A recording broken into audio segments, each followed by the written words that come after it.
साथीहरु आज हामी यहाँ चाहिँ पाइप हाल्न आएका थियौं ढलाइमा।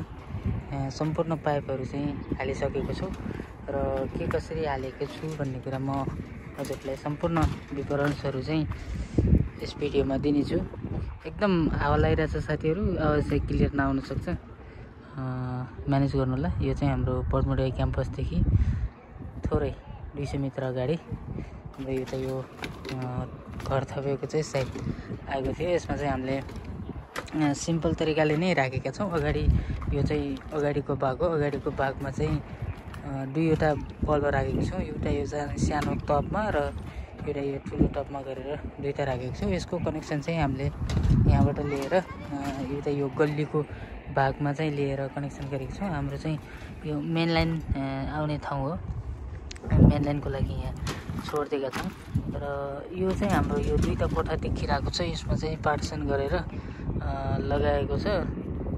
सानो खालीको सानो कोठा दुईटा छ र एउटा चाहिँ त्यो फ्यान बक्सको लागि भयो भने एउटा बल्ब लागि यहाँ झारेको छु।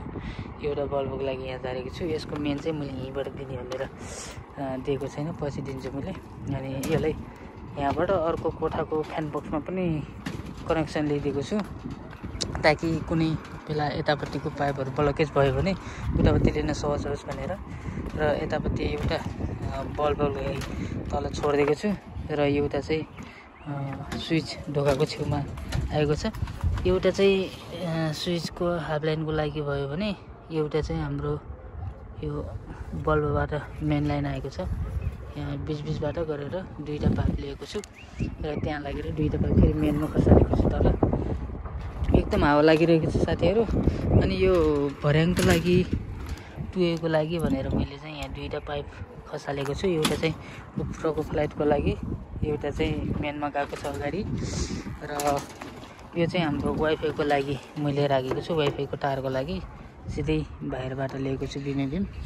र यो चाहिँ उपर फ्ल्याटको लागि सेकेन्डरी राउटर जोड्नु पर्यो भने चाहिँ काम लाग्छ। यहाँनिर चाहिँ मैले टिभीको लागि मेन गराएको छु। यसबाट हाम्रो पावर सकेटको लागि यो जान्छ भने यो चाहिँ हाम्रो टिभीको लागि त्यो रुममा यो साइडमा टिभीको पोइन्ट छ, त्यसबाट गल्लीमा भयो।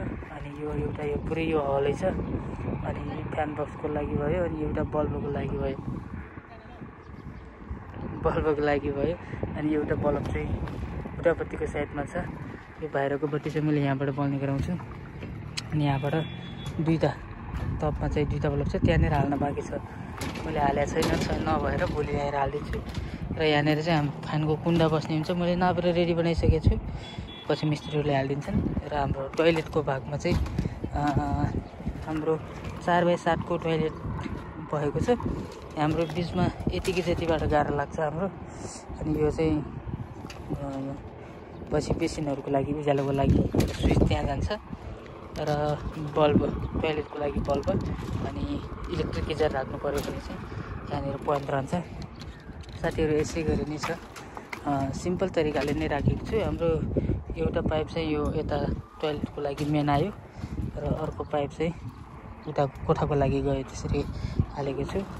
साथीहरु आज मैले सिम्पल तरिकाले नै राखेको छु। यसै गरी नै तपाईहरुले राख्न सक्नुहुन्छ। हाम्रो यो